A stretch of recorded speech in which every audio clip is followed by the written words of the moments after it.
साम्राज्य में जातिवादी मानसिकता के तहत हमारे लोगों का कितना उत्पीड़न किया जाता था।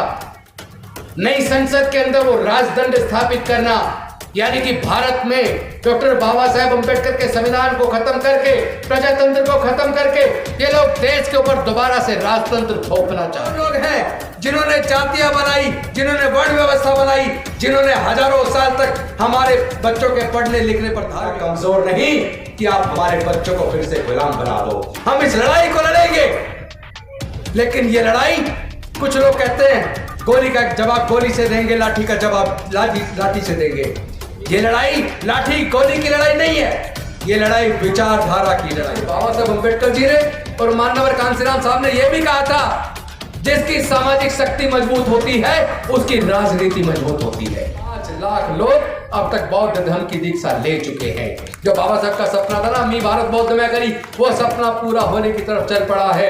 और आज हमने संकल्प किया आप सबके सामने, आने वाले 26 नवंबर को दिल्ली के रामलीला मैदान में 1 लाख से ज्यादा लोग वहां आएंगे और डॉक्टर बाबा साहब अम्बेडकर के सपने को साकार करने का संकल्प लेंगे।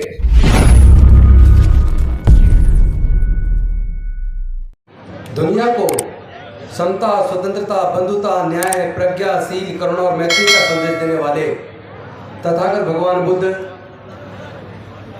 संत कबीरदास जी, संत गुरु रविदास जी, गुरु नानक देव जी, ज्योतिबा फूले जी, सावित्रीबाई फूले जी, फातिमा शेख जी, नारायण गुरु, पेरियार ईवी रामास्वामी नायकर जी, डॉक्टर बाबा साहेब अम्बेडकर जी, माता रमाबाई जी, रामस्वरूप वर्मा जी, जगदेव बाबू कुशवाहा जी, ललित सिंह यादव जी, कर्पूरी ठाकुर जी और मान्यवर कांसीराम साहब सहित समाज के सभी महापुरुषों के चरणों में कोटि कोटि नमन करते हुए मंच पे आसीन सभी अतिथिगण, आदरणीय भिक्षु संघ, सभी को क्रांतिकारी जय भीम, विनम्र नमो बुधाय। सबसे पहले तो माफी चाहूंगा, चूंकि हम लोग रात चले, सुबह लखनऊ उतरे, लखनऊ से बाई रोड बीच में सवार लेते लेते आए तो लेट हो गए। मुझे पता आप लोग सुबह से बैठे हैं। मैं आपकी भावना की कदर करता हूं कि एक भावना की वजह से ही आप सुबह से इतनी गर्मी के अंदर बैठे हैं, इसलिए मैं कम शब्दों में अपनी बात कहूंगा, कम कहना ज़्यादा समझना। साथियों, आज सबसे ज़्यादा दुखद बात यह है कि जो हमारे लगभग 3-3.5 हजार साल की गुलामी तोड़ने के लिए डॉक्टर बाबा साहेब अम्बेडकर जी ने अपने 4 बच्चों को खोया, अपनी पत्नी माता रमाबाई को खोया, अपना पूरा जीवन जलाकर हमारे जीवन में प्रकाश पैदा किया, हमारे हजारों साल की गुलामी तोड़ी, हमारे पढ़ने लिखने के रास्ते बनाए, हमारे लिए रिजर्वेशन की व्यवस्था की, सरकारी नौकरियों में आने के रास्ते बनाए, हमें संसद में, विधानसभाओं में एमएलए, एमपी, मंत्री सब कुछ बनने का रास्ता बनाया।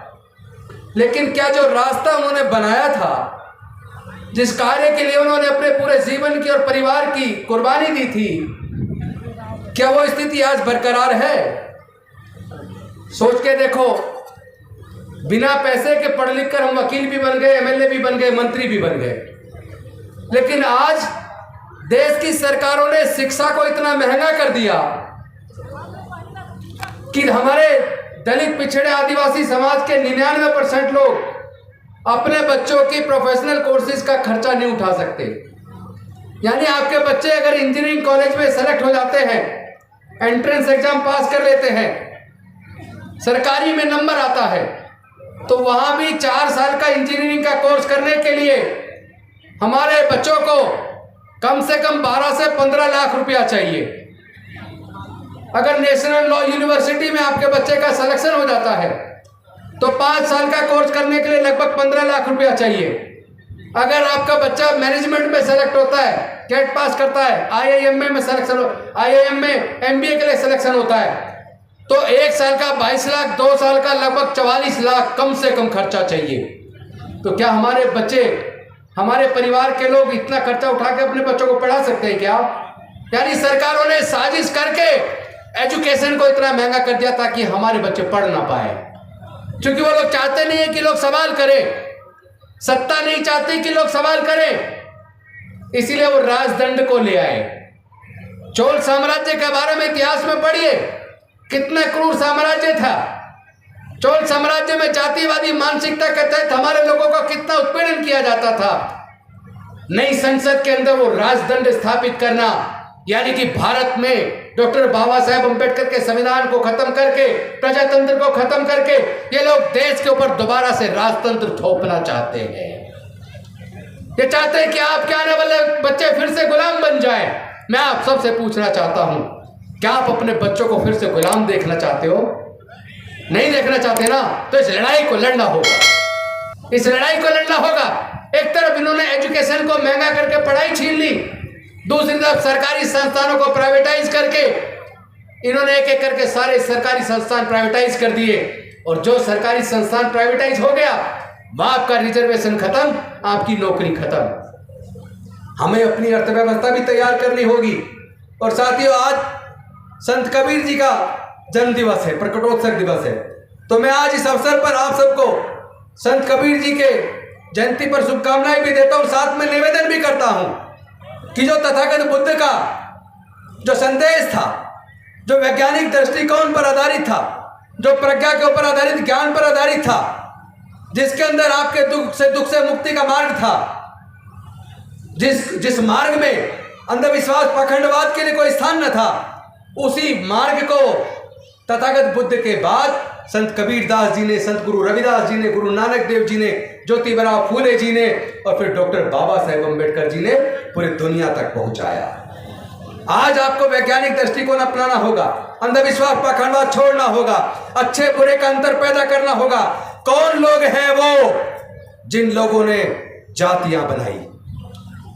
इस बात को पहचानना पड़ेगा। वो कौन लोग हैं जिन्होंने जातियां बनाई, जिन्होंने वर्ण व्यवस्था बनाई, जिन्होंने हजारों साल तक हमारे बच्चों के पढ़ने लिखने पर धार्मिक बंदिश लगाई?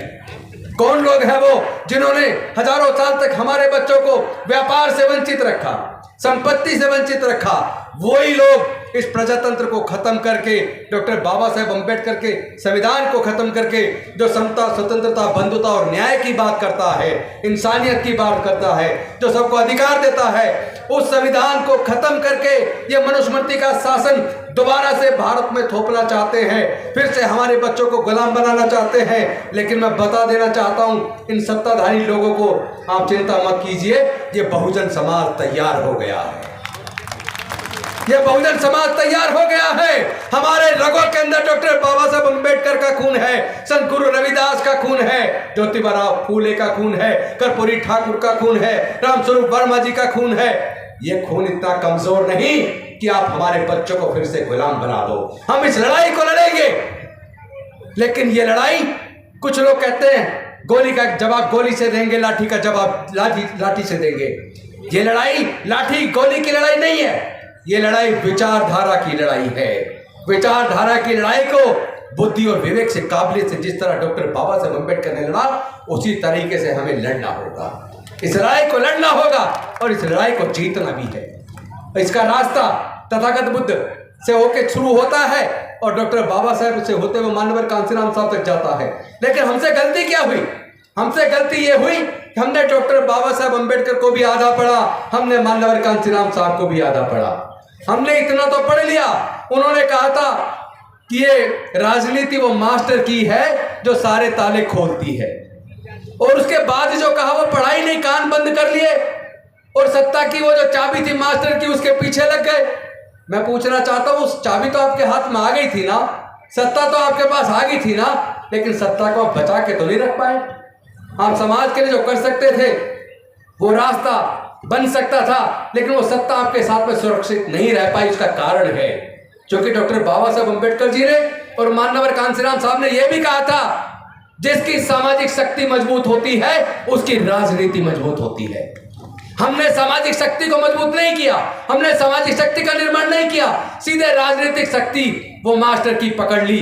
वो मास्टर की इतनी ज्यादा पावरफुल, इतनी ताकतवर है, उसमें इतना ज्यादा वजन है कि कोई भी व्यक्ति जो उस मास्टर की को पकड़ता है, वो उस मास्टर की को समाज की इच्छा से घुमाने की बजाय खुद उस मास्टर की इच्छा से उल्टा उल्टा घूमना शुरू हो जाता है।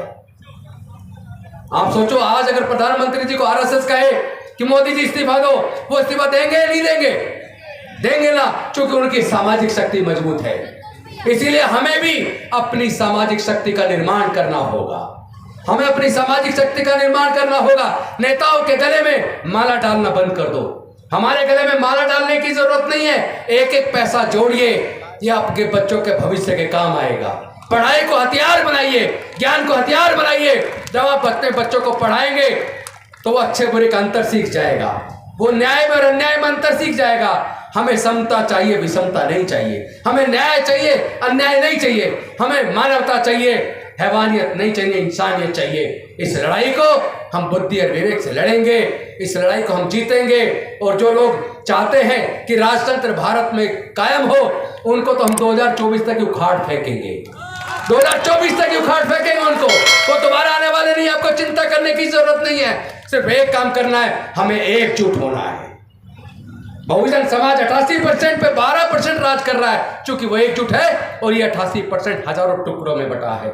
इन हजारों टुकड़ों को एकजुट करके हमें इतना मजबूत कराना है। और इसके लिए पहली जो लड़ाई की शुरुआत हमने की थी 5 अक्टूबर 2022 से, वो लड़ाई बढ़ते बढ़ते इतनी ऊपर चली गई, कहाँ 10,000 लोग और कहाँ 5 लाख लोग अब तक बौद्ध धर्म की दीक्षा ले चुके हैं। जो बाबा साहब का सपना था ना, मी भारत बौद्ध में करी, वो सपना पूरा होने की तरफ चल पड़ा है। और आज हमने संकल्प किया आप सबके सामने, आने वाले 26 नवंबर को दिल्ली के रामलीला मैदान में 1 लाख से ज्यादा लोग वहां आएंगे और डॉक्टर बाबा साहब अम्बेडकर के सपने को साकार करने का संकल्प लेंगे। इन्हीं शब्दों के साथ मैं अपनी वाणी को विराम देता हूं। बहुत बहुत धन्यवाद। जय भीम, नमो बुद्धाय, जय भारत, जय जय जय जय जय भीम, जय जय जय जय जय भीम, जय जय जय जय जय भीम। बहुत बहुत धन्यवाद। बहुत बहुत धन्यवाद राजेंद्र पाल गौतम जी।